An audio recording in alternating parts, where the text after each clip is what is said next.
दर्पण दृश्यमान नगरी तुल्यं निजान्तर्गतं पश्यन्नात्मनिमायया बहिर्वोद्भूतं यथा निद्रया यत्साक्षात् कुरुते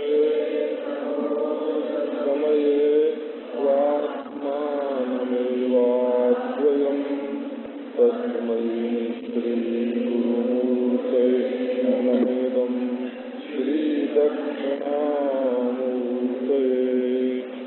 दूर्वादलद्युतितनुं करुणाब्जनेत्रम् हेमाम्बरं वरविभूषणभूषणाङ्गम् कन्दर्पकोटिकमनीयकिशोरमूर्तिः पूज्यं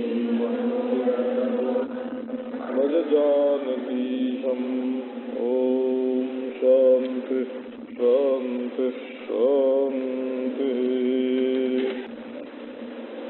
वहाँ निशाचर रहि सशंका जब ते जारी गयौ कपिलंका निज निज गृह सब करहि विचारा नहीं निश्चर कुल के रउबारा जासु दूत बल बरनि न जाई तेहि आए पुर कवनि भलाई दूतिन सन सुनि पुर जन पानी मंदोदरी अधिक रहस सोच कर प्रतिपद लागी बोली बचन नीति रस पागी कंस करक हरि सन परिहरहु मोर कहा अति हित ही धरहु समुझत जादु दूत कई करनी श्रवहि गर्भ रजनी चर धरनी सासु नारी निज सचिव बुलाई पठवहु कंत जो चहु भलाई तव कुल कमल विपिन दुखदाई सीता सीत निशा समय आई सुनहु नाथ सीता बिनु दीन्हे हितन तुम्हार शंभु वज कीन्हे राम बान यही गण सरिस निकर निशाचर भेख जब लगी ग्रसतर तब लगी जतन करहु तजिते रामचंद्र की जय।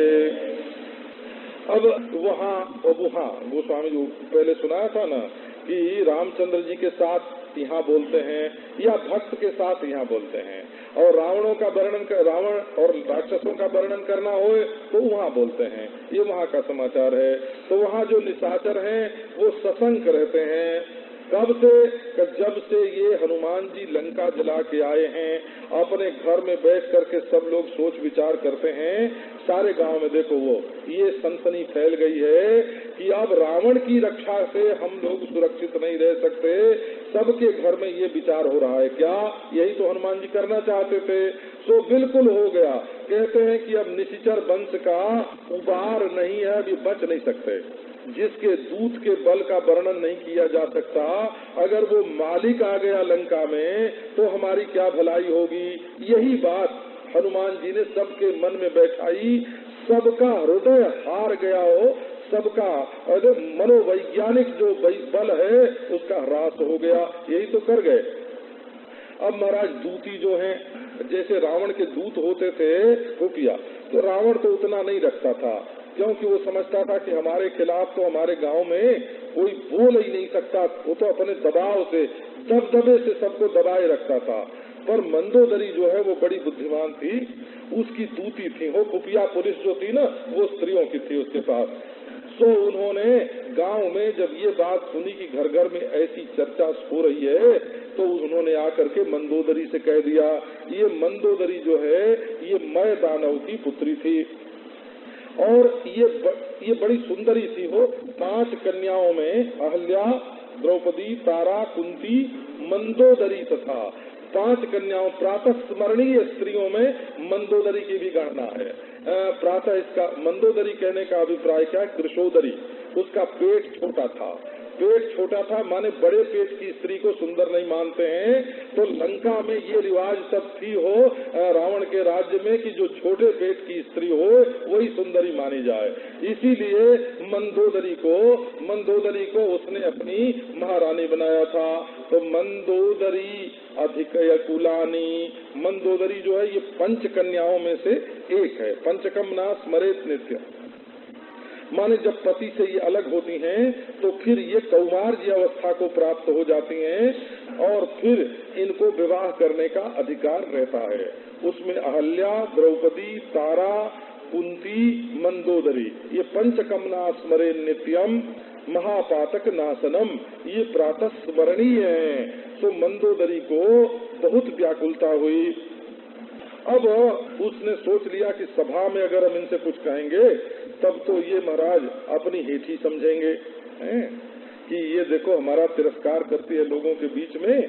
तो बात जो भी कहनी हो भलाई की और अपने पति से कहनी हो तो एकांत में कहनी चाहिए। तो रहती एकांत में जोरी कर पति पद लागी, हाथ जोड़ करके पांव छुए और नीति रस से पगा हुआ वचन उनसे बोलने लगी।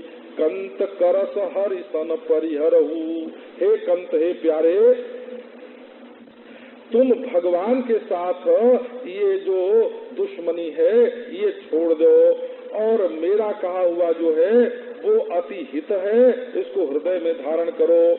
देखो गांव की ये दशा है, लंका नगर की ये दशा हो गई है कि जिसके दूत की करनी याद जब आती है यहाँ की स्त्रियों को तो रजनीचरी जो हैं, रजनीचरी का जो रजनीचरी हैं उनका गर्भ गिर जाता है।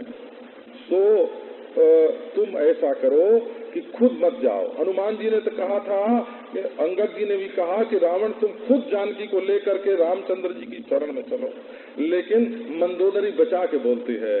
वो कहती है कि तुम अपना एक सचिव बुला लो, तुम स्वयं मत जाओ और उसके साथ जानकी को भेज दो। यदि अपनी भलाई चाहते हो तो माने रावण से ये कहती है कि तुम्हारा जाना तो अच्छा नहीं लगेगा, तुम्हारी शान के खिलाफ है, इसलिए मंत्री के हाथ भेज दो। और ये जो सीता है ये तो तुम्हारे वंश का नाश करने के लिए आई है। तुम्हारा जो कुल है वो कमल का विपिन है, उसको दुख देने के लिए ये सीता शीतकाल की रात्रि के समान ये गांव में आई है।